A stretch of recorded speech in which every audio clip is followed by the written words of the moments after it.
With a loss to the Savage in the regular season, the BIC look to gain a measure of revenge and move on to the Final Four of the A7FL playoffs. Good afternoon, everyone. Live from Roselle, New Jersey, it's the A7FL Elite 8 on Twitch and 11 Sports, broadcasting around the world on Twitch and across the United States on 11 Sports. I'm Matt Ryan, joined by Corey Hammond. And Corey, we've got ourselves an interesting little matchup here. Yeah, there's history in this matchup. There's new blood, old blood.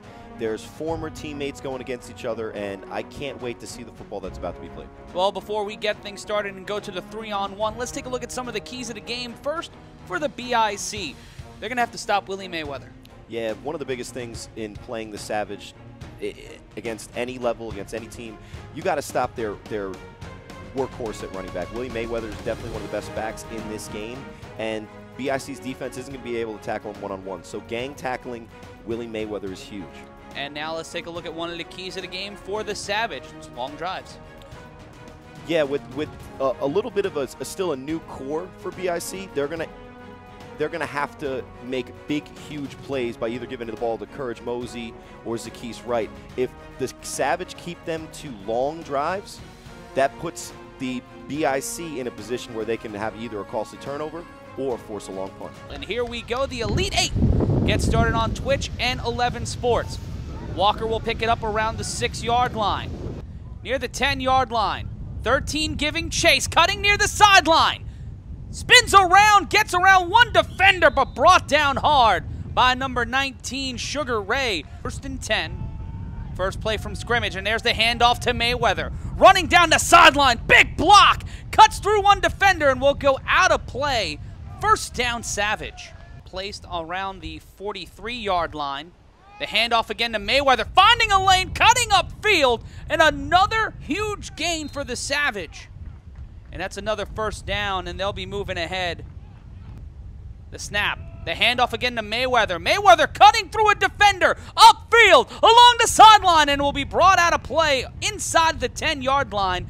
Price under center. The handoff again to Mayweather. Wide open, running through the barn door, and brings it near the goal line, and it will be second down for the Savage. Ball set up on the 22. The snap, the handoff, and number 19 unable to bring it forward. And that was Wreck Ratty. Mayweather back in the game. Mayweather back in, set up to the right of Price. One wide receiver, that's Q Bell, pardon me, in motion. The handoff to Mayweather, play action, launches this one to the corner, and that one will be out of play. And letters with white piping and the BIC in the blue uniforms. No pressure, Price running right down Main Street. Cuts through one tackler, nearly brought down by number 3. And a huge play, Abdul Shabazz helping set up the tackle, and it will be fourth down. CP3 made a huge gain with his legs, brings them inside the 10. Actually, around the 11-yard line. It's fourth down. About 5 yards to go. Price snaps.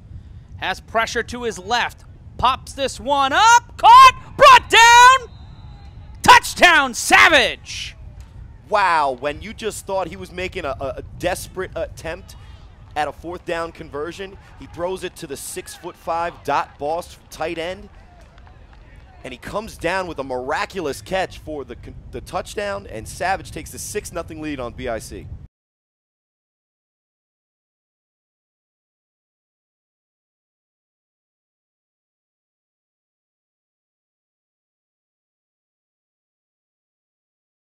In the A7FL championship a couple years ago, as Zakis Wright gets the throw off and looks for a good return.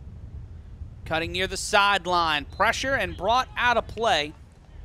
And that tackle will be accredited to Jabril Beeman, a.k.a. Breeze, and it will be 1st and 10 and the first time we see the BIC on offense today. I would be. They're giving it to Courage. They hand it to Mosey, and looking like the turnpike at 5 p.m. on a holiday Thursday. Not a lot of gain there, and it will be second down. Super Corey in our chat saying the Savage will fail because of CP3 and saying the BIC is the team to beat. The handoff to Courage, and here comes that Savage defense living up to their name. Pushing Mosey out the door. Great camera work there, and there's the handoff to Mayweather. Mayweather gets stopped and stalled, and the BIC finally have an answer from Mayweather that does not involve a holding call. By any means necessary, a little bit of a Woody Hayes kind of offense, and the handoff to Mayweather again, and a slight gain, if that. Well, he zigzagged his way, and it looks from that camera angle that he didn't get enough, but. And from the defense, watch that left side. Play action. CP3 lobs this one. Swatted down by Dot Boss. Almost intercepted. Matt Ryan, Corey Hammond bringing you the action. The handoff to Mosey. Mosey cutting to near the sideline, hitting the truck stick on his own player, on his own teammate. A moderate gain, if that, and it will be second down. And that's a great camera angle to see the type of run pursuit that the Savage just employed there. There are only 3 on the line for the BIC. Handoff to Mosey. Mosey pushing upfield, gets the first down and more, and plows his way into Savage territory. May have lost the ball, but it's maintained by the offensive lineman number 74, the big fella. Moving it ahead, first down BIC. And we want you to be a part of the conversation. Join us on social media. Be sure to follow us on Facebook. Subscribe to us on YouTube and become a member of our community here on Twitch. We're growing such a great group of fans every single week. Love talking to you guys, and we're going to get some of your questions here at halftime. 2 running backs set. You can see no wide receiver set up to the right of the quarterback. 1 set to the left. The handoff to Mosey. Cutting through. Has wide open lane. Breaks 1 tackler. Blip blaps him. Slips. Slides. Near the end zone. Touchdown BIC. And with the emphatic dunk after the great run by Courage Mosey, if you're going to load the box, you have to get that crease. And once he gets that crease, they're unable to bring him down one man on one man. We've already talked about Willie Mayweather in this game for the opposite side, but don't get it twisted. Courage Mosey is, if not the best running back in this league, one of the best. But it seems like they're bringing it back. Might have been a penalty, might have been holding, and that one would be devastating to the BIC. Well, at least we got to see him dunk it like that. That is true, yeah. Handoff to Mosey again. And that one will get him just about 4 yards up. Judo well. So it's not going to be an easy thing for either side. Another play action. The quarterback rolling out to his right. Running up the sideline. Brought down emphatically at the 50. The referee will throw his hanky, and there will be a penalty on the play. That looks like a horse collar. Jamal Williams, once he makes a decision, is one of the top playmakers in this league. Completely letting Jamal Williams push up field. There's the quick handoff, and that's Seth Batson, the little boat. Little boat gaining 2 yards there. It'll be 2nd and 8. 2 wide receivers set up to the left. Play action, a screen pass. Caught, brought down the sideline by 21. Staying in play. No touchdown. And there's the play action rolling out to his left. Williams stays afloat somehow. Staying up, throws it, swatted down. And look at that man. Bell. He's everywhere on the field, and when I've played against him multiple times, and he almost comes out of nowhere. Williams with time. He'll throw it, whips it across the field, caught by Mosey. Can he get inside? Cuts through, pushes, plows through, touchdown, BIC! And he dunks it again. And he gets hip checked. His new nickname is now Shaq because he just dunks it and scores. And Shaq was unable, the diesel, rolling through the defense, and Jamal Williams made his best decision of the afternoon so far. He gave it to Courage Mosey, and Mosey rewarded him with the score. Let's watch this again. That's close to the line of Whips scrimmage. that one. Beautiful catch. Keep it. That's a schoolyard catch right there. Bobbling it, making sure you can keep it. Bouncing off the tackler. Cuts through. Pushing ahead. Number 29, Harmon, not able to hold on. Slams it in. Touchdown. By number 12. That's David Agbanaya. Cutting off right side. Pushing up field. And here comes an opportunity. The ball's fumbled. Is it in play? No, it's out of bounds. And the Savage will keep it. Savage in motion. He'll take it, and he will immediately meet some trouble. Stopped at the whistle. BIC quarterback going against BIC now. And there's the handoff to Mayweather. Mayweather breaking through a tackle. Caught, and he'll be stopped in the momentum, and it will be 3rd down. Another group tackle. You could see Sugar Ray and Levine there on the tackle. And there's the handoff, pushing it upfield. He's got a clear path to the end zone. Slip slides, touchdown, Savage. And Fitz G, who was on the call with me last week when he had the bye, flexes. And that's a quarterback that's played a lot of snaps in this league. That's not just some guy off the street. Fitz G has had a lot of positive plays, and you can see he snipes through the defense on a good play action, finds an open field, and although JJ is known for his prowess defending the pass, Q Bell was able to get some good blocks on him, and he was just fast enough to get by his former team. And for those who missed it on Twitch, Fitz G coming in at quarterback, breaking through, getting into the end zone, giving him the old little razzle-dazzle, and then taking it back to the Attitude Era. Little bit of the Heartbreak Kid, making this one 12-6, the Savage in the lead. This is the A7FL playoffs. I'm Matt Ryan, joined by Corey Hammond. We're so glad that you are back with us here on Twitch. I'm going to blame Russia. I'm going to blame the Russians. I'm going to blame the Botswanans. Because it's not JJ's fault. It's not JJ's fault. And number 26 spying the quarterback. There's a handoff to Mayweather. Flea flicker, caught! Taking you inside the play from the behind the net. Kyle Ward, K-Dub, getting the play, and that was a huge conversion. 86, pardon me. One of those. Public school, ladies and gentlemen. Public school. And that's David Agbanaya, Obi-Wan. Obi-Wan cutting there. Gets through both defenders, running down the sideline, looking to get back in this game for the BIC, keeping the defender at bay, getting inside Savage territory. First down, BIC. Agbanaya has been one of the core members. We talked about teams, guys switching teams. Agbanaya might be in his 12th year for BIC, it seems like. Last week he had a couple of good returns, and he's become, since Courage Mosey's taken over as the lead running back for this team, a former running back, he's more now the special teams expert. You've already seen him throw off, return, and make big tackles on the defensive line. Great momentum play for BIC there as they almost score. There's the handoff. Almost attempted the flea flicker this one. In trouble, lobbed up, intercepted! Dot Boss with the interception, caught the touchdown earlier in the game for the Savage, getting that one out of play. And as soon as the door opened for opportunity for the BIC, the Savage come in, rip and rob it away, and will get the ball back with just under a minute and a half to play. And there's a running back, a wide receiver in motion to hand off to Mayweather. Mayweather cutting straight upfield, gets the first down and more, brought down at midfield, and it will be first down. Well, Mayweather for the most part today has paid that off. Quick screen, running down the sideline, gets through midfield, and then gets a rude hello for a pretty solid gain, and they'll move it looks like they might have moved the chains on that one. Fitz G under center. Two wide receivers, one in the backfield. Slides through. Just cha-cha slides by him. Caught. Easy play. Touchdown.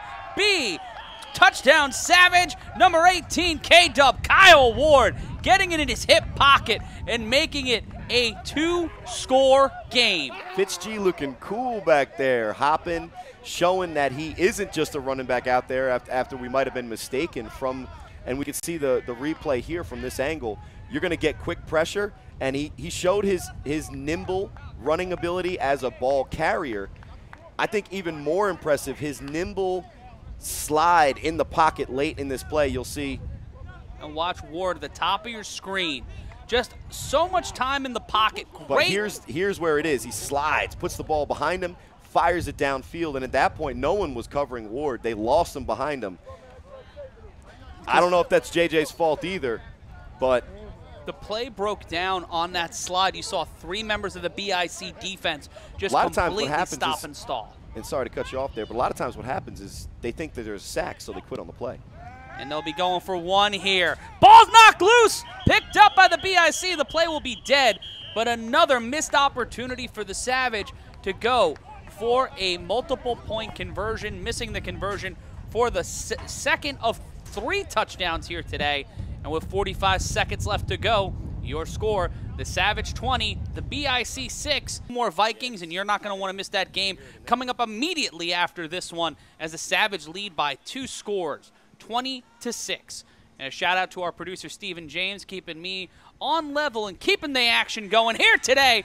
Brought down at the 26-yard line, and it will be first down for the BIC after a costly interception. Far out wide, Mosey set up to the quarterback, Williams. Here comes immediate pressure. The ball thrown to Mosey. He doesn't even know it's coming. Incomplete pass, and it will be second down. In motion, rolling out, cutting up field, trying to make something happen, and the attempted play by number 21, Zakish Wright, getting a minimum of yards, and I'm joined now by Ryan DePaul, the A7FL commissioner. Got a great game going on here. These two teams got a lot of history. We got a great guy that we're going to interview for you at the half. He's been involved with Savage since the beginning. His name is Angel. He's actually a cancer survivor. He's in remission as we speak. And he's going to tell you a little bit about the history of this rivalry coming up at the half. Timeout call by BIC. Ryan, you've been on the field this entire game. You've seen how some of this stuff is broken down. What do you, if you're the BIC walking into the half, down 20-6, 33 seconds left in this half, how do you recover? I mean, I wouldn't go into recovery mode or desperation mode at this point. You know, it's still the same thing, like I had mentioned to you before we got here. You got to stop Mayweather first.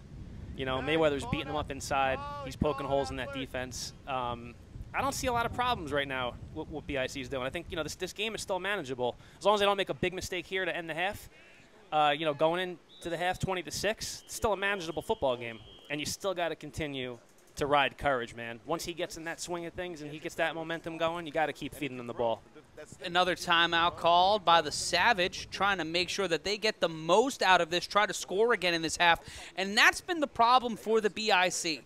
They have not been able to convert on opportunities. Courage Mosey had an amazing run right downhill, and that was brought back, and that took more time off the clock, more time the BIC had to burn to get even on the board. And then as soon as they score, they turn it over and open the door for another huge play by the Savage. You know, it's funny. You know, a lot of guys will come back hanging their head after busting a run like that. You know, oh, that's BS. They threw a flag. You know what Courage was saying as he's running back to the huddle? Run it again. Run it again. He didn't care. Didn't faze him one bit. Savage defense is tough.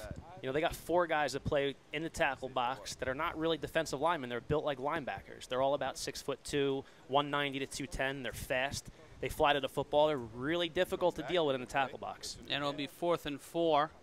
And be sure to follow us on social media. And thank you to our sponsor, Tim Tam, Recovery for All. Find out more about Tim Tam's patent-pending hardware at timtam.tech. Follow us on Twitch at twitch.tv/A7FL. Be sure to like us on Facebook at facebook.com/A7FL. And be sure on YouTube to hit the subscribe button and hit the notification button at youtube.com/the-A7FL.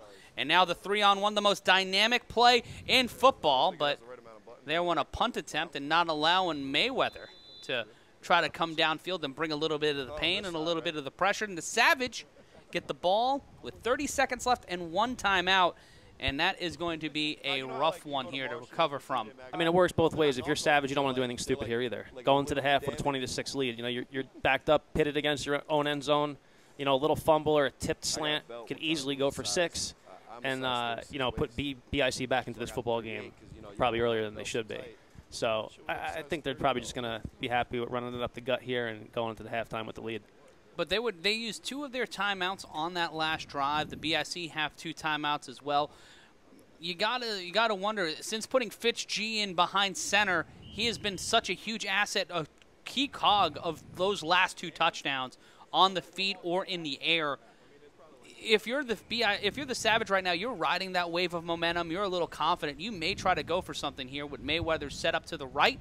2 wide receivers set up to the left of the quarterback, Fitz G, right towards the bottom of your screen. I mean, BIC secondary is probably one of their weakest parts of their defense, but Fitz G's out in front blocking. And there's the handoff to Mayweather. Mayweather plowing through, staying in, and getting knocked out of play. Isn't this great? And that stops the clock with 20 seconds left to play, busting out the box. Fitz G under center once again. Wide receiver in motion. They love using the motion. And we see number 19 now in for the Savage at running back.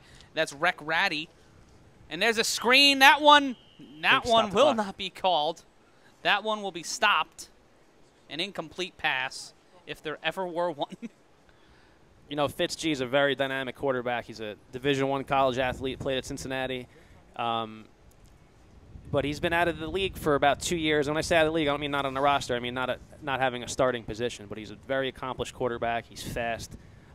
He runs a good offense. And, you know, down the stretch, he could be a huge asset to the New Jersey Savage. I don't know, was CP3 injured? I didn't catch that. And I didn't see an injury. I think just he wasn't able to get the offense going. They were stalled a little bit after that first drive with Mayweather getting 3 huge runs. And now their offense is wide open. As we see number 19, Sugar Ray, set up to the left. And a whistle will blow and a false start. And that'll move him back 5, and it will be 2nd and 15. I don't know who moved on that. I'm going to just assume everybody slid to the left, slid to the right. And the referee, Calvin, decided not to crisscross, but to throw the flag, and it will be 2nd and 15 with 17 seconds left to go. And that ball will move to just around the 26-yard line. As we see the BIC, number 11. That's Andre Jasper talking to the official. 2 wide receivers. 2nd and 15, 17 seconds left to go. 3 on the line, only 2 for the BIC on defense. Fitz G with time, whips this one downfield, caught! Wow. Being brought down by number 6, that's Q Bell. Slips, slides, taking his time. Just letting it go, touchdown Savage. And Ryan, you said they were going to run out the clock, take their time, but no, sir. Well, I'll tell you what else I said. BIC's weakest point is their secondary for sure. That's twice in the last 5 minutes. They got burnt, scorched deep. You know, with 17 minutes left on the clock, that's just terrible, man. You cannot let that up at the end of the half like that. You know, you call timeout. You got 2 timeouts left. You got 3 guys deep only. You can't do that. You just can't give that up to end the half. That's horrible. The Savage. Mayweather are running the play action tight end corner. So in 3-on-1, BIC will start with the ball, and that's Zackees Wright, a big-time playmaker in his own right, with the ball in his hands. Wright trying to cut through 2 defenders. Pitches back near the 30, almost tumbled on that one. Sweeps his way through. Wright trying to keep it going, and he does near down the sideline. Number 27 giving chase, but Zackees Wright turning on a dime, getting down, and touchdown BIC, getting back into this one with just 1 run. And like we said, this game is far from over. Zackees Wright, a playmaker in his own mind.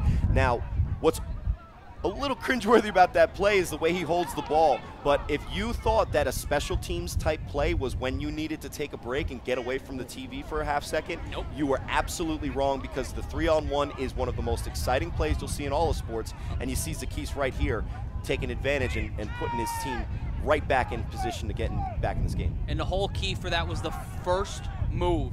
That first move against that first defender is the complete game-changing aspect of it. And they're going to go for 2 as the ball's set up there on the 10-yard line. For those just joining us, it's 20-12 BIC taking on the Savage, just scoring their 2nd touchdown and our first special teams touchdown of the day after a huge run by Zackees Wright.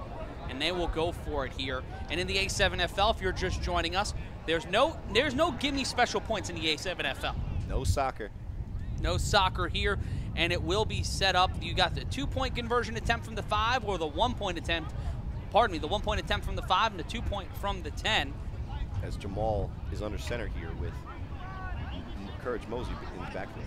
Mosey gets the ball handed to him, tosses it back to number 4, Williams. Williams will stay on his bicycle and be brought down, and another attempt for the BIC to convert does not come through. And another heads-up play by this Savage defense. That's Ole Bell again, and we've seen in A7FL in the past that pitch back can be devastating. But almost again, it looked like Jamal Williams was hesitant in which lane to slash through. He's going this way, going that way. Didn't know where to go, and then the defense was able to get him from behind on the conversion. Well, the condensed field size definitely has to have a huge part in that, because you're You see the sideline is on that is 40 yards from from sideline to sideline. You only have 40 yards to go across. That condenses everything. Even though there are less bodies on the field, that hampers so much of what you can do in terms of creating a great offense. Well, and it forces you to make quicker decisions because there's less space and these guys are moving really fast. There's less time that you have to make the decision. And although we've seen already in this first half that Jamal Williams has the requisite arm strength and athletic ability to play quarterback in this league, sometimes when it comes to decision making, he's put at a tough spot. So David Agbanaya here again on the throw-off, as Savage will get the ball here early in the third quarter with an untimed down. And that ball bounced outside the 25, but it's a live ball running down the sideline, and the Savage looking to get on the board, and it seems like they'll be too. Agbanaya, though, saying, no, sir, bring him down. But it is inside BIC territory. That run out by number 11, Kenny Prelu. Yeah, great return, good response, but give credit where credit is due. The difference between Zakis's run and that run is that one is good field position and one is points. And when there are no gimmies in the three-point kicker version, as you would see in 11-on-11 football, just stopping a man from scoring is a huge play. So Agbanaya, great job.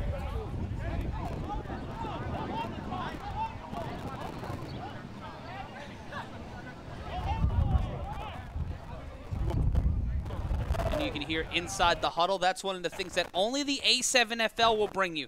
You can see them, you can feel them, you can be a part of the action here, and we're so happy to be with you on 11 Sports and especially on Twitch, where we've got a great chat. Yeah, Diggy Doug, the U will be playing in our next game against the Baltimore Vikings, and I'm excited to call that one. Anytime you watch a U game, you wait for that fat guy touchdown. You're just waiting for it. Well, a lot of times they score so many points that they have the opportunity to go for the fat guy touchdown. Probably not so today. Fitz G under center, no wide receiver, no running back, all wide receivers. The screen to Mayweather. Mayweather pushing off the defender, downfield, cuts through, big spin, maintains possession, and a huge play for the And that's Savage. actually, he's wearing number 21 to fool us, but that's Chick, a.k.a., well, Amir Morris, a.k.a. Chick, a longtime veteran in this league, and although he's wearing number 21 trying to fool us there, he's known as one of the best playmakers on the outside, whether at cornerback on defense, or as you can see there, once he gets the ball in his hand at the wide receiver, he's able to make a big play for the Savage. Dot Boss checking in as an eligible receiver. The throw, nearly intercepted, it's picked off, no! And it ain't JJ's fault that that was an interception. It's the grounds, I guess. But hey, I'm impressed by Fitz G. He hopped on the broadcast last week with me as a guest commentator. Let's take a look at this play here on the replay. We'll check back with that on that Close play. And you can see the defense here. You see the three-man front. They know they're going to pass. A little bit of a setup. No pressure. Whips this one into heavy coverage. And number 21 nearly snagging that one, but a great heads-up play by the cornerback, number 3. Well, and at the end of that play, you saw 18 Kyle Ward kind of touch his chest.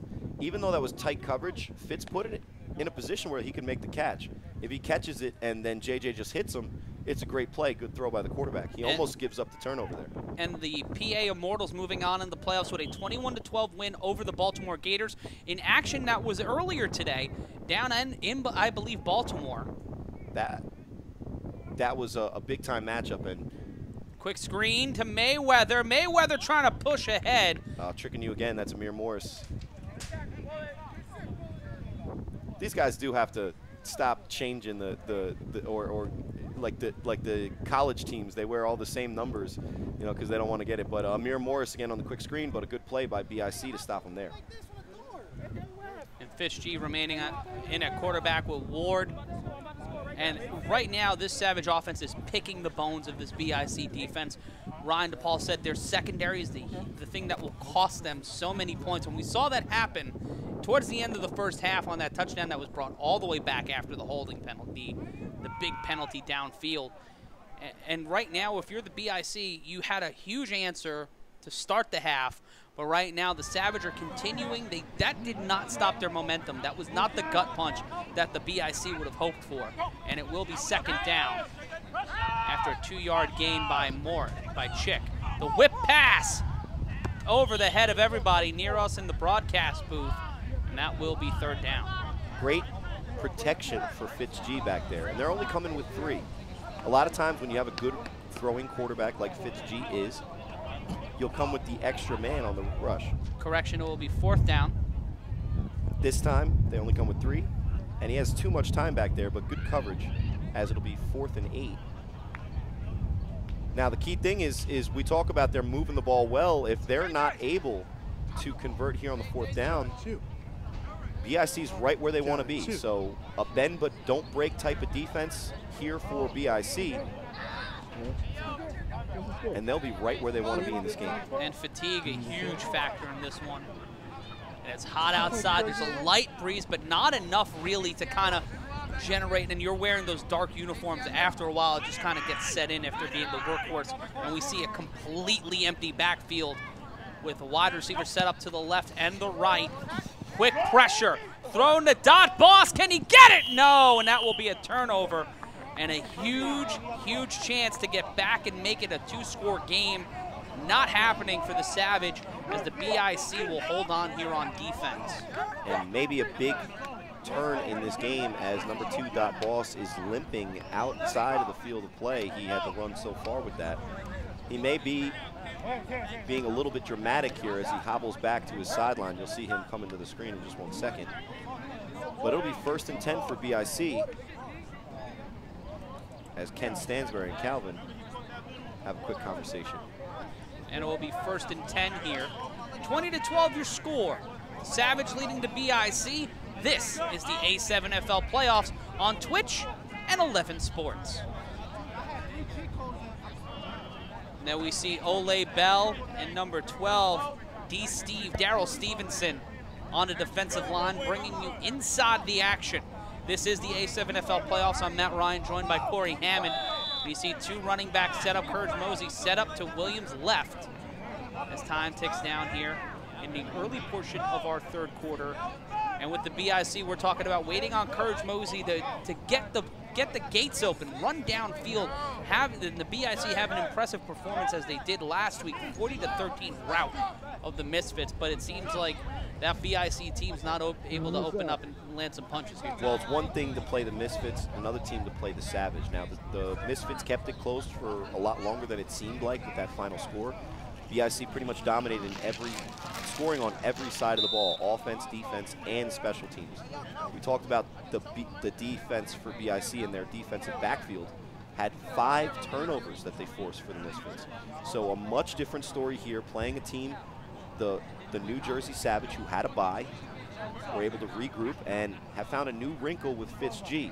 Now, similarly, when Corey Price was in the game and the offense became a little bit too predictable, giving the ball to Mayweather, it's almost the exact opposite with FitzG emerging now and having successful plays in the air. Their last drive was a 3-and-out almost, with a bunch more pass plays with Mayweather nowhere to be seen, just his doppelganger in number 21, Amir Morris. So we'll see what BIC has as we look to the 3rd quarter. And Williams will just take this one and try to move it upfield.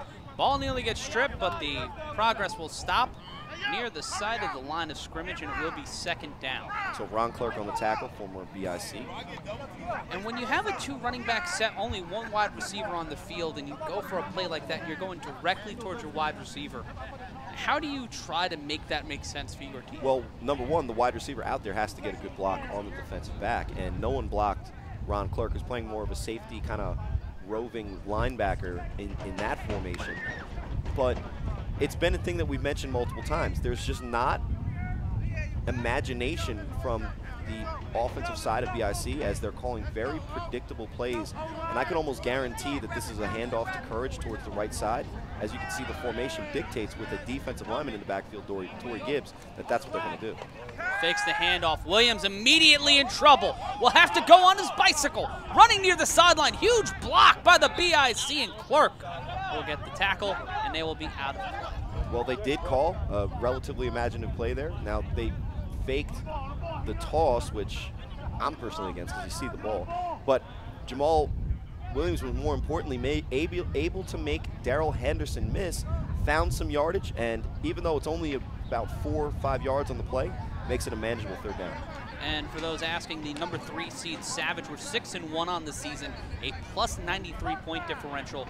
That made them the 3 seed. Them, the Immortals and Patterson, you got the automatic bye to head into today's Elite 8 as a BIC team had to fight their way in to get rid of the Pennsylvania Misfits last week.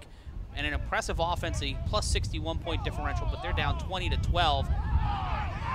And now Zackees Wright with the time of day, but then stepped out of the pocket and another shallow gain on another weirdly broken play and a bunch of whistles. I'm wondering if that one gets brought back. Yeah, well, it was such a broken play that Savage didn't even look like they were playing defense for a couple seconds on that play.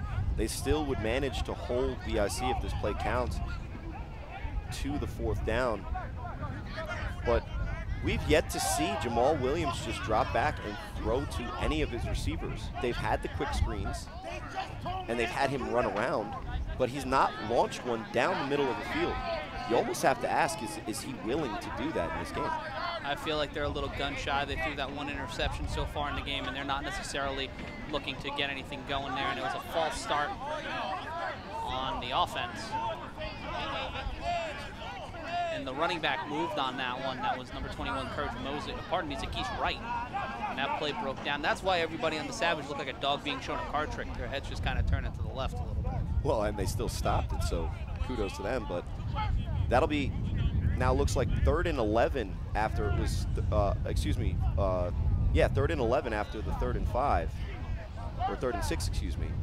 So Jamal Williams, if they're going to win this game, and they're right in position to do so, their defense is playing good enough, at least at times, and their offense, mainly their playmakers, has been able to do what they need to do. So Ken Stansbury's asking Jamal Williams, like, look, man, it's time to do your job. You're the quarterback. Make a play on 3rd down.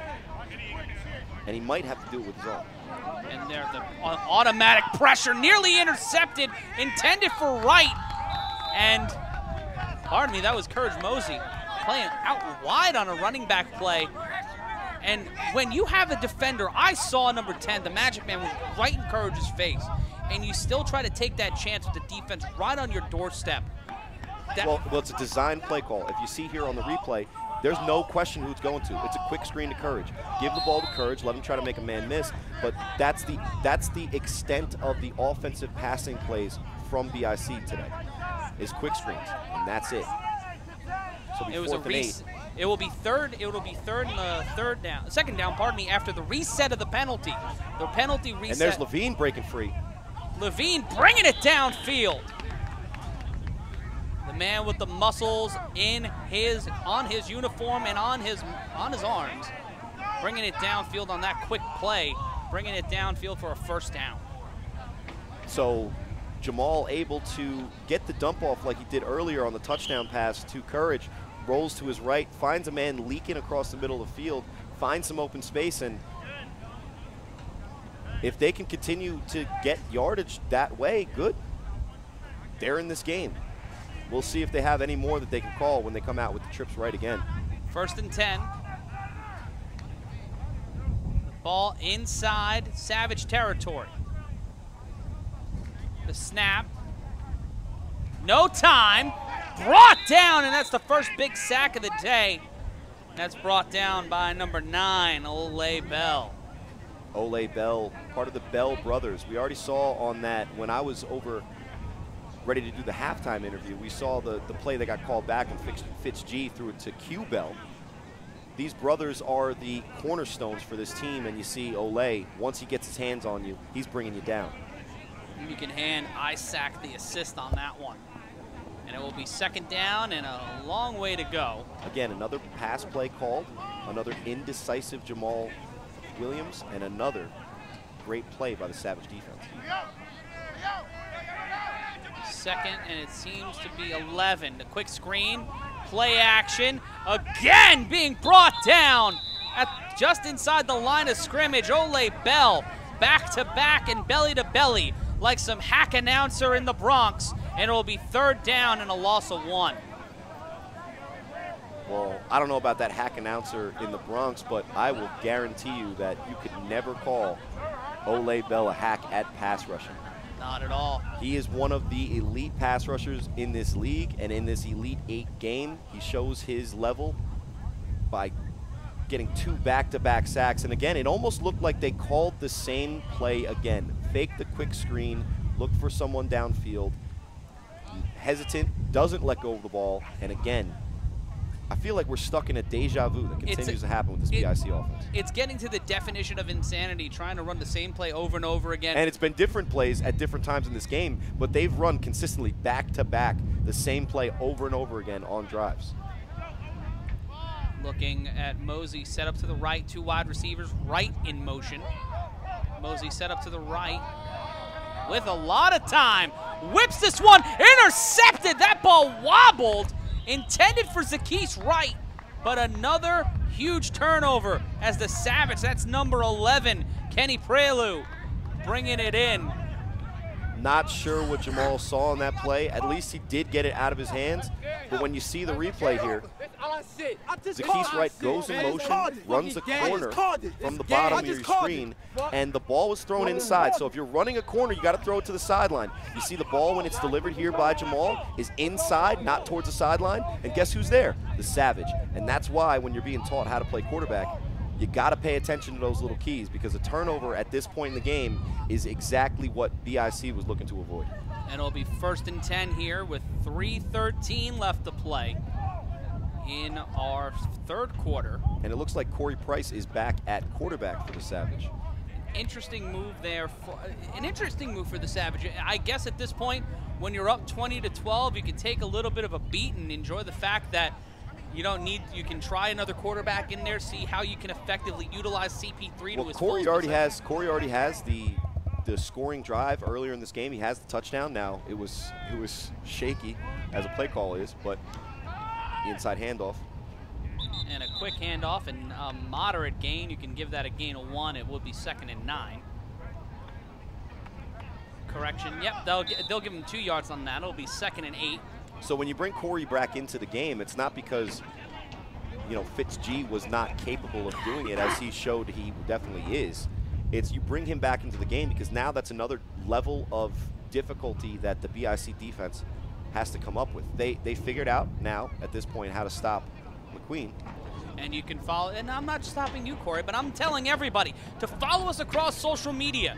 Come hang out with Corey, myself, and Steve on Twitch at twitch.tv/A7FL, facebook.com/A7FL, and for highlights, full games, and more, go to youtube.com/A7FL. And if you want to be a part of the conversation on Twitter, use the hashtag A7FL.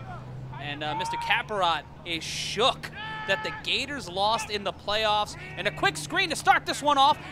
Near the sideline, trying to push ahead, and another interesting call by the Savage. These quick screens are relatively effective, and they help the quarterback get within timing. So having Corey, CP3 coming back in there, getting a quick pass out to Q Bell, who's always a good target. You gain a couple of yards. It's almost like a long handoff, but it sets your quarterback up for on 3rd down when he needs to convert. Again, another quarterback that when he's decisive is very tough to stop, but with much more success than Jamal at this point in his career. And when you're the BIC defense, that's got to give you a little bit of confidence that you can see these things coming. You can try to get an effective stop. Well, it's great on 1st and 2nd down, Matt, but on 3rd down, if you let up either a run from the quarterback, which BIC has been known to do this year, or he somehow finds a way to find number 27, DeLon Stevenson, who's another big-time playmaker for the Savage team. And you might be in trouble.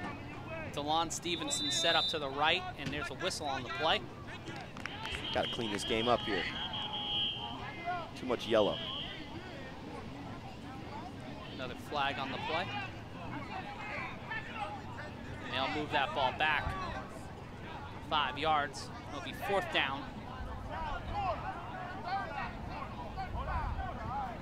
And we're going to head into the 4th quarter, pardon me, at the end of time expiring.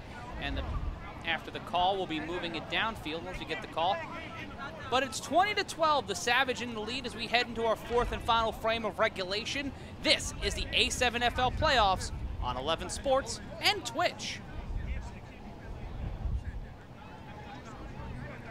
And let's take a look at this interception play here from earlier in the game, the midway point of the third quarter. This is the A7FL playoffs. I'm Matt Ryan, joined by Corey Hammond.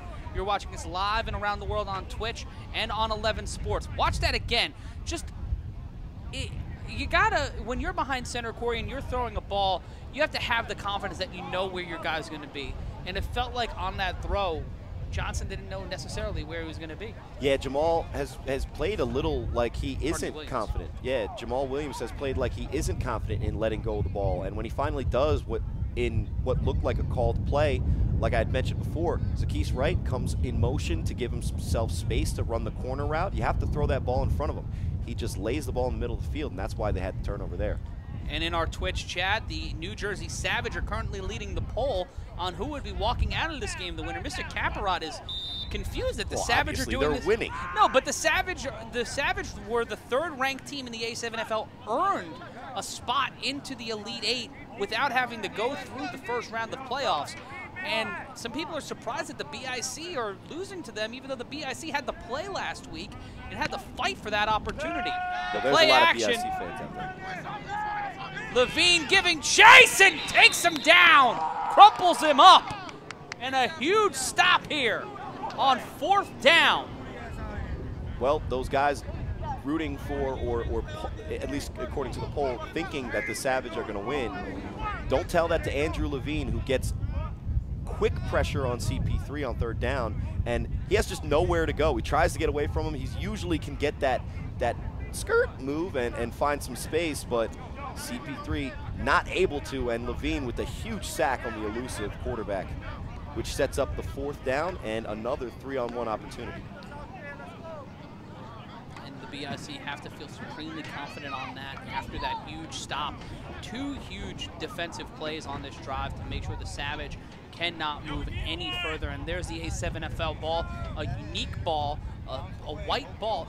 Corey, handling that, throwing that ball during a day game, does that have any effect on you or any effect on the receivers? Well, I like the bat and ball. It's got a nice grip to it. It's a composite ball, so even in the weather, you know, we played the Animals in a rain game, which was one of our victories this year. Even in the weather, it's a really good ball. And that 3-on-1 will go out of play, and a fair catch in theory. Or he's just saying hello. Yeah, that's Obi-Wan. Hi. Hello, sir. What he's probably trying to do is deflect the glare off of that bald dome he has. And it will be first down as they try to spot this one. So you talked about how BIC was supremely confident after a couple of plays on defense.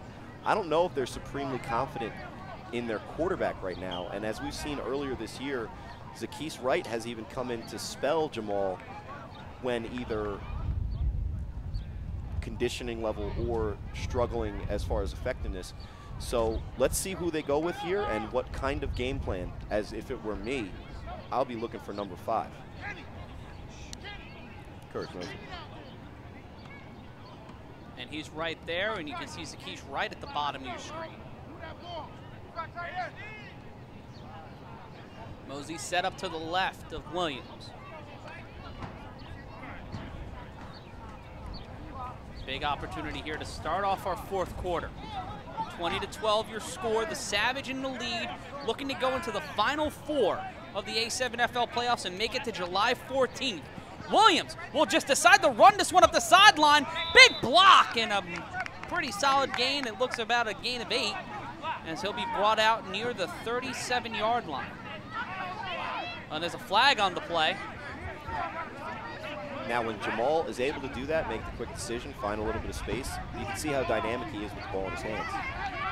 I don't think that you're going to beat the Savage running that play for the rest of this game, and that's the only way you're going to get yardage.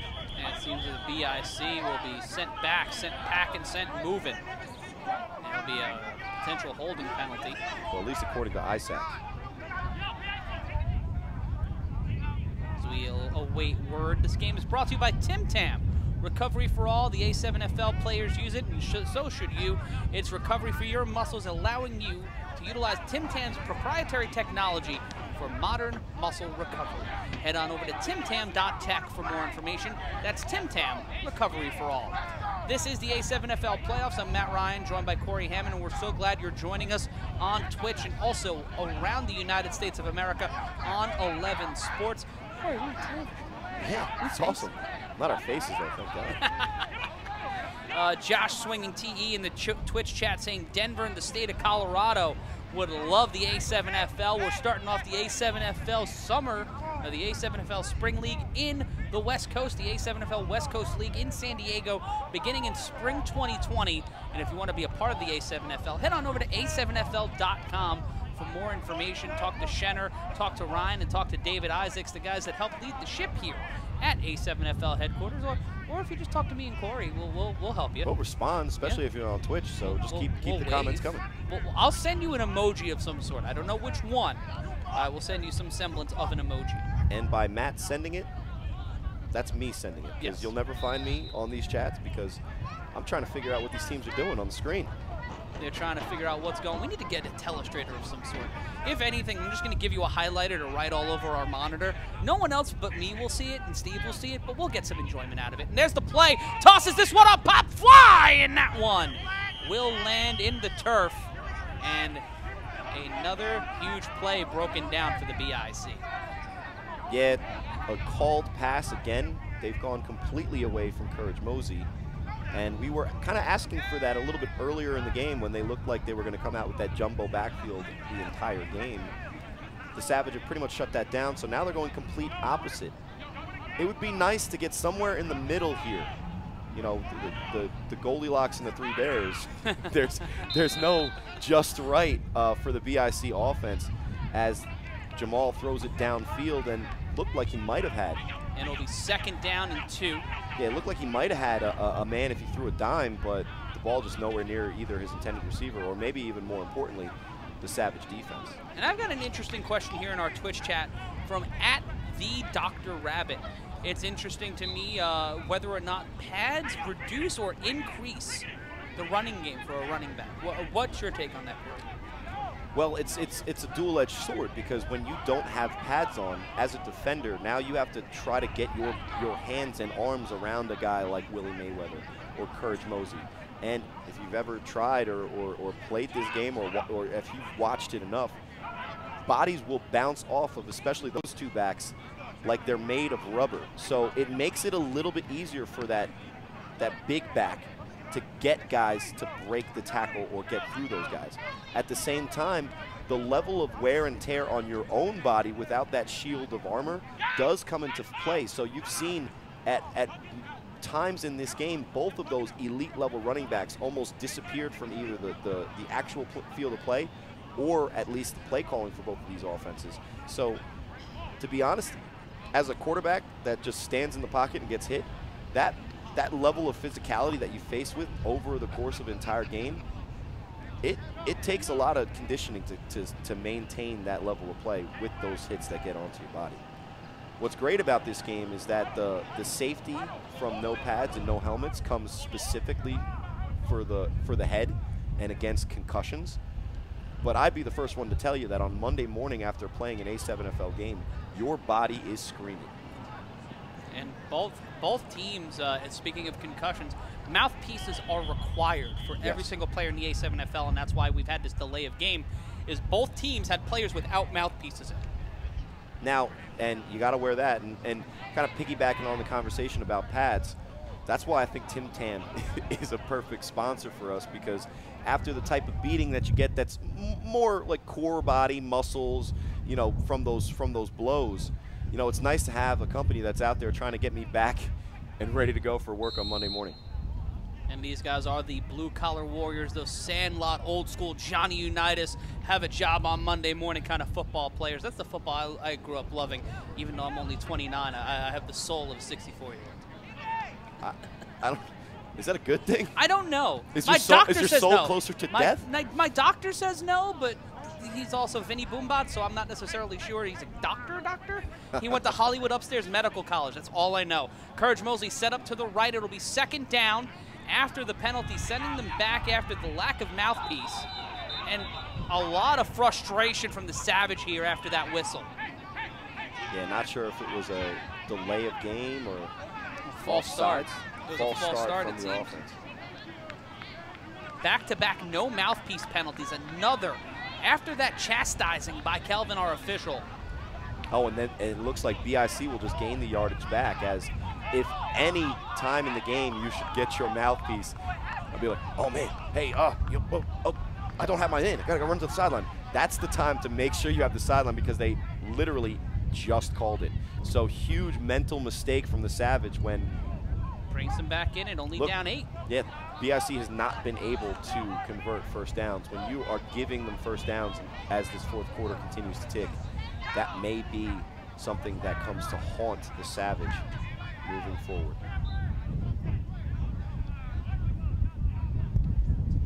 It'll be 1st and 10 after the penalty.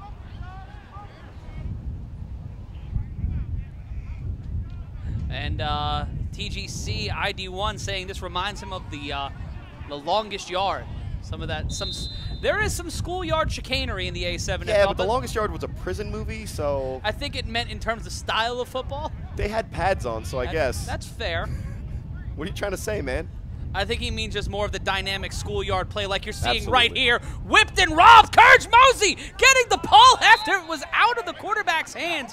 Williams getting nearly dropped, ball popping in the air, and Courage Mosey having the wherewithal to make a play there, and it will be 2nd down. Not a bad desperation attempt when you're about to be sacked. 2nd and 6. And he almost makes a open field broken tackle, which would have led to a huge gain. So credit the Savage defense, not only on the initial play, but recovering after the ball was pitched and still being there to take down one of the best playmakers in A7FL, Courage Mosey.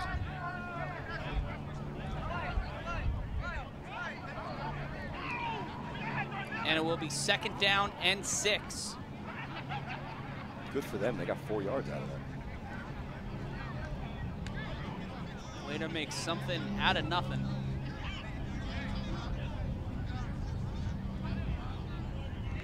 And it will be 1 wide receiver set up to the top of your screen, 3 on the line. 1 wide receiver set up outside your screen. And you see him cutting across. That's Zakis Wright. The pass intended for Wright in theory, but in practice it will be an incomplete pass and 3rd down. Well, you see Savage coming with 4 down rush linemen, a lot of them elite, but the pass protection from BIC was actually pretty good there. Jamal could have just stepped in and fired to an open crosser over the middle. Jamal Harmon there on the coverage, but gave Zakis Wright plenty of room. If you get that ball into your receiver's hands, that could potentially be a big play. They're going to need Jamal to convert one of these throws when, look, if you're the Savage, you almost want him back there throwing the ball at this point. He's only been able, at least at this point, to beat you with his legs. Let's see what BIC has on 3rd down. 3rd down and 6. 2 wide receivers. Mosey set up to the right. Not a lot of time. He's going to have to run with it, but he's going to get brought down. Ball comes loose. Picked up. No whistle. Dead play. Ole Bell grabbed that one, but that one will not be a touchdown. It will not be a fumble. It will be another sack for the Savage. At least the way that looked on the field to me. Yeah, I sound like a broken record, and I don't know what the play call is going to end. I mean, the official ruling on the fumble and the relating moments afterward is going to result with. But at least at what it looks like at this point is, again, another situation where BIC needs their quarterback to throw the ball, and he holds on to it too long. And you said that the pressure came quick. There was a pocket there for at least a good 2-3 seconds. If he was able to just step and throw and not immediately take off to run, he might have had a chance to throw to one of his receivers. The elbow, according to our officials, the elbow was down. With the elbow being down, that's considered a sack. No fumble on the play. As soon as that body part touched the turf, that meant it was a dead play. As we got Vikings players coming onto the screen. Just getting ready for their game a little bit later on. The long journey from Baltimore as they're taking on a tough Patterson U team. in what will be our second game of the doubleheader today. Let's take a look at this play again. You see Savage comes with the 4 down linemen, Ole Bell at the top of the screen and Isaac at the bottom. There is a pocket for him to step up in, but great play by K-Wack. That's a hard one to decide. That's a hard one to decide. We're going to have to take a look at that play again. It's almost a bang-bang play. It looks like his elbow hits almost at either at the exact same time or just right before. And it seems there was a challenge thrown on the field by the Savage, utilizing one of their 3 challenges. We'll see it here. Ball comes loose. I think the ball comes loose before the tackle. Looks like the ball came out. We've got the A7FL War Room right next to us trying to figure out what the call was. Now they did blow the whistle, so it won't be points on the boards for Ole. So it seems like they will keep it considered as a sack, and the Savage will lose a timeout and the challenge, but they have 2 challenges remaining and 2 timeouts remaining.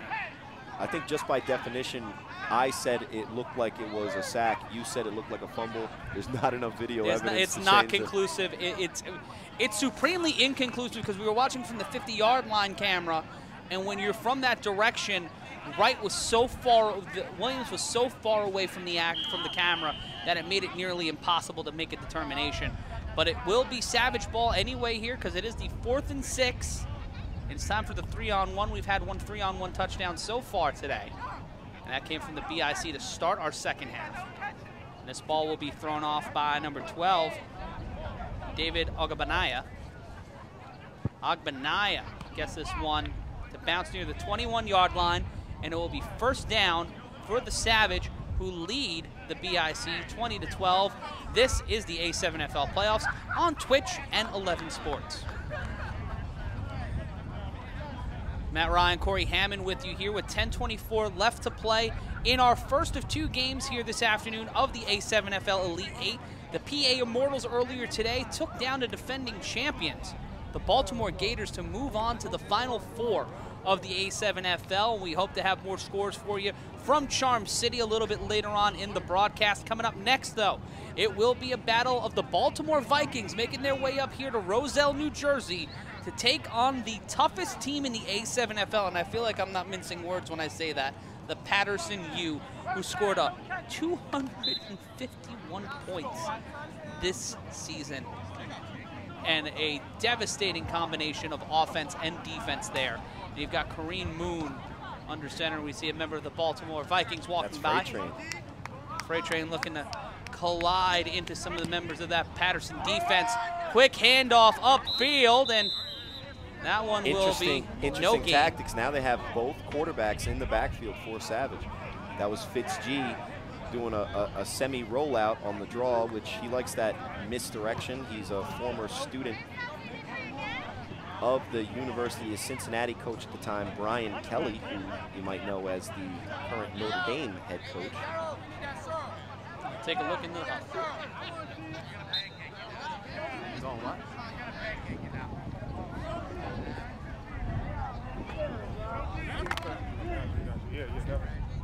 And that's the great thing about the A7FL. It is an experimental league in so many ways, not only for the health and safety of the players, but utilizing technology, being a part of a live audience on Twitch, a lot of great fans joining us, and we're giving you unique experiences like that, and also me and Corey talking to y'all.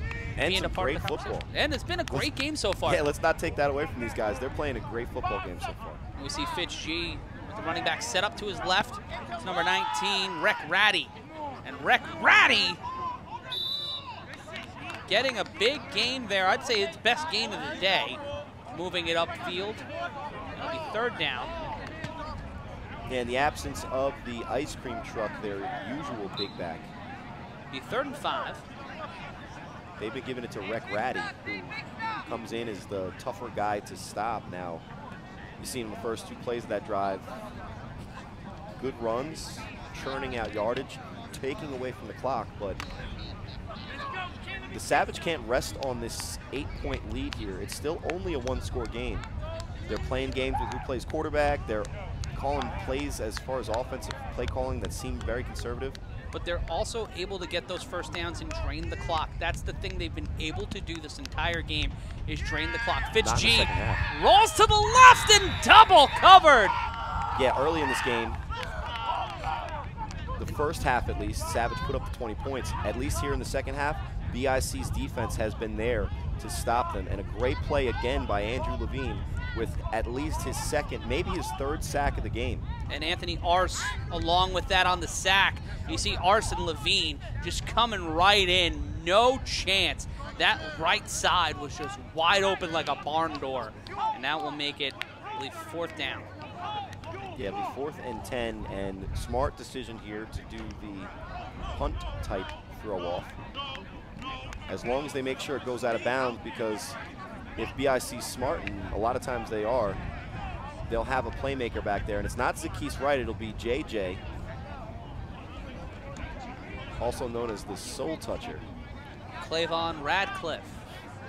And when he says it's not JJ's fault, he's talking about himself. He might, with a couple of the plays so far, if he makes a blunder here, he might change it to it is JJ's fault. That one JJ, will go out of play. He had 5 turnovers in the last game, so just for the audience at home, we're not trashing JJ.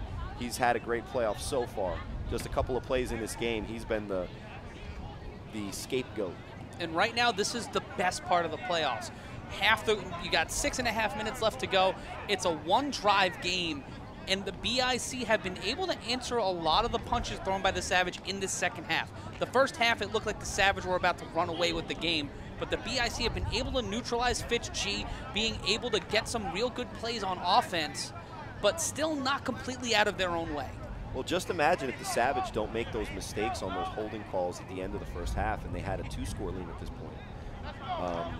BIC has struggled on the offensive side of the ball today, and although they have the 2 scores, one of them was the miraculous return by Zackees Wright, in which he would change fields. It seemed like, you know, running backwards 20 yards just to gain another additional 80.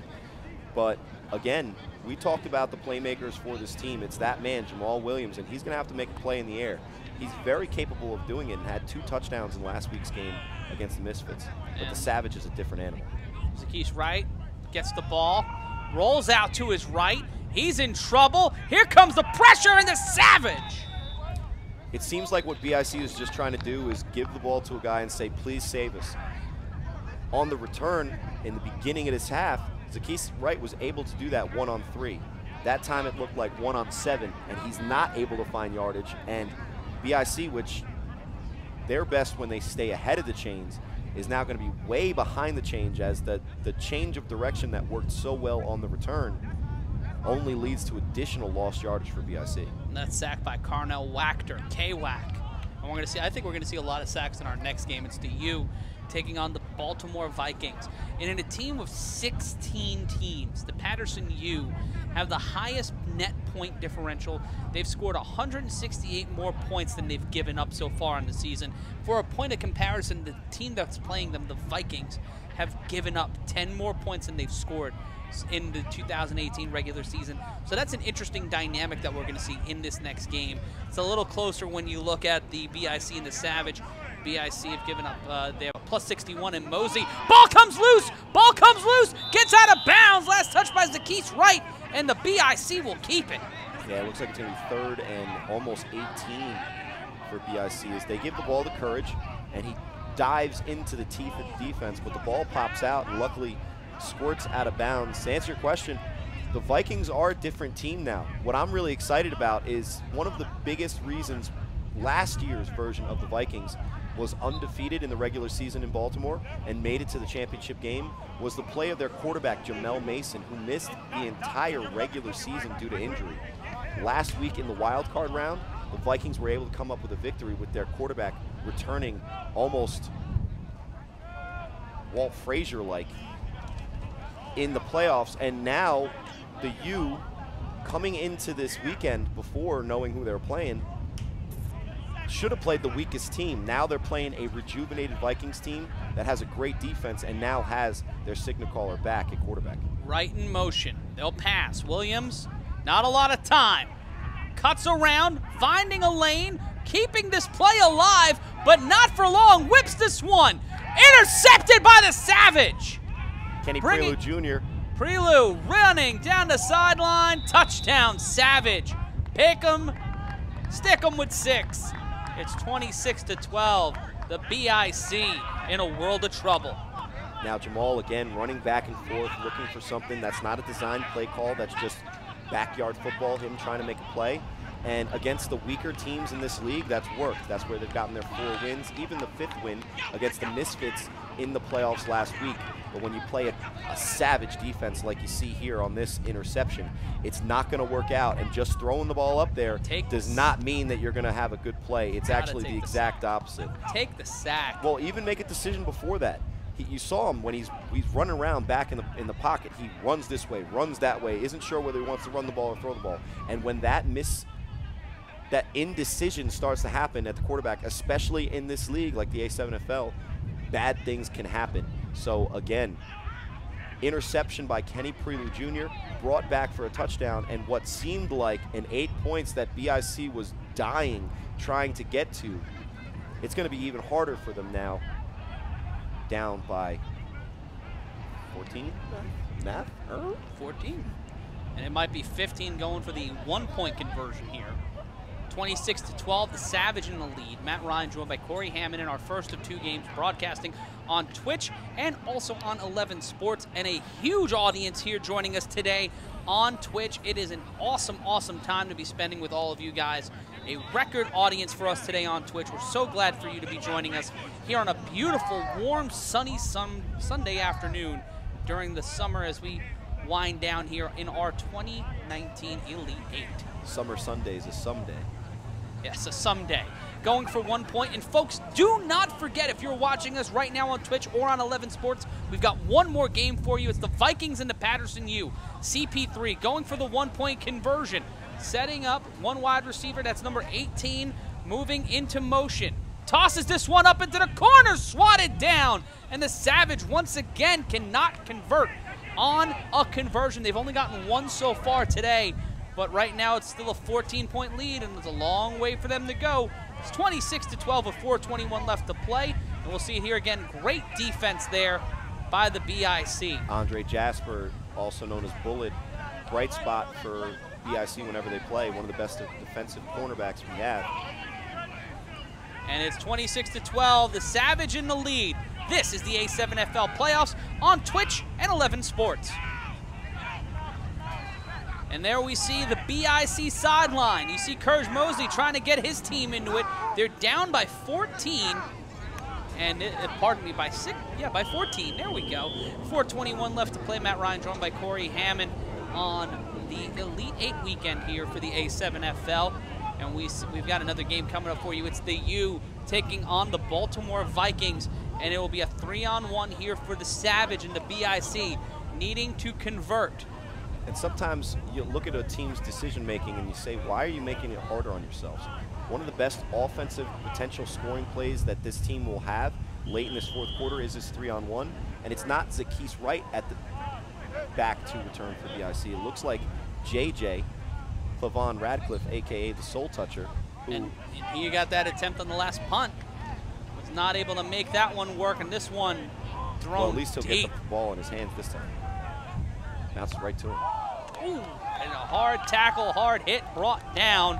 And the Soul Toucher not able to show that it is not his fault, but it will be somewhat decent field position. Let's take a look again on the replay. Good thing he didn't throw that ball there, waiting for that reset to try to let JJ run that one from the 25. And we see just immediately finding a way to smother and cover him. Yeah, Jamal Harmon, who throws the ball off there very well, makes an even better open field tackle on JJ. He was coming at him with a full head of steam after he caught that throw off easily. Moss BK16 in our Twitch chat saying, nah, that was hashtag JJ's fault. Well, let's be fair to JJ in this game. Like I said, last week he had 5 turnovers just himself. He had 2 interceptions and 3 either forced or recovered fumbles. So he's not really the reason, in my opinion, that BIC is struggling. In the second half, at least they've stepped up until that last scoring play on a pick 6. But as far as the defensive side of the ball for BIC, they have a shutout in the second half.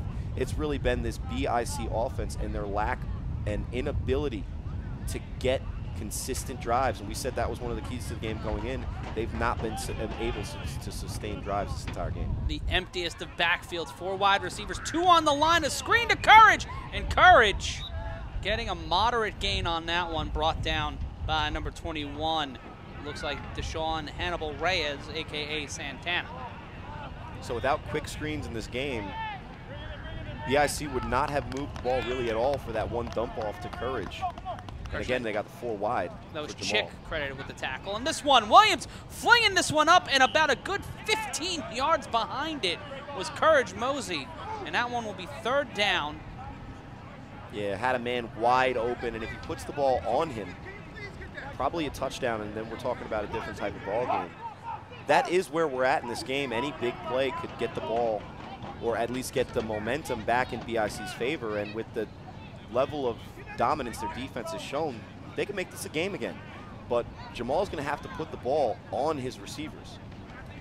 And folks, be a part of the conversation on social media. Follow the A7FL on Twitch at twitch.tv/A7FL, Facebook.com/A7FL, and on the YouTube machine at youtube.com/the A7FL. 3rd and 7, I'm Matt Ryan, joined by Corey Hammond. This is the A7FL playoffs on Twitch and also on 11 Sports. We've got one more game coming up for you, and once again, the BIC will attempt to pass.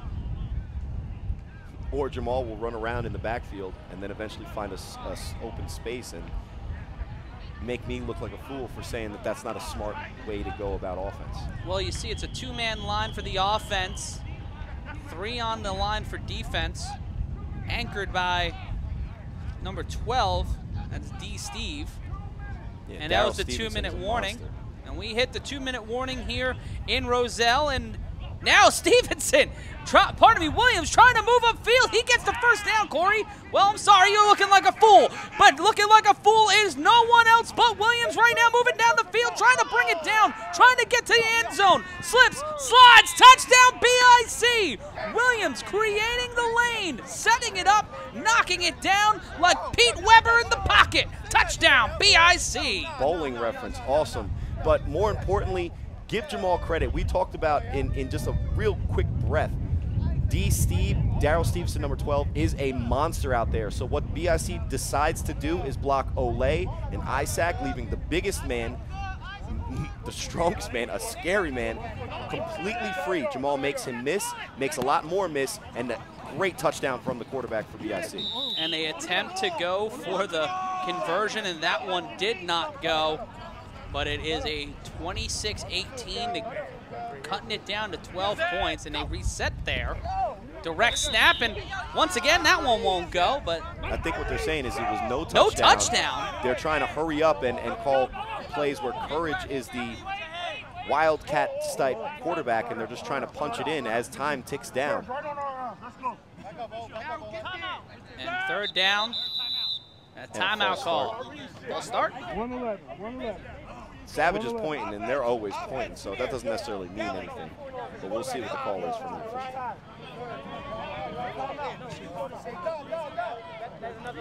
And it will be 3rd down from the 2-yard line. The key here is that BIC needs to keep their timeouts. Jamal not scoring on that long run, which was amazing. The fact is he didn't score, and they still have to punch it in. So when they called the run play and tried to punch it in with Courage on that 1st down play, because we saw them try another 2, the clock continued to wind down, and if they do manage to score here, they need to keep their timeout so they can get the ball back. This is an exciting way to close a 14-point lead with 38 seconds left, as this is still definitely a ball game. BIC have 3 timeouts, Savage have 2 after losing the challenge earlier on in the half. 3rd down and goal. Looking for an opportunity to get this one a little closer and put 6 on the board. The direct handoff up over.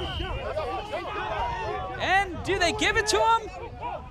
Looks like Calvin raised his hands at the back end.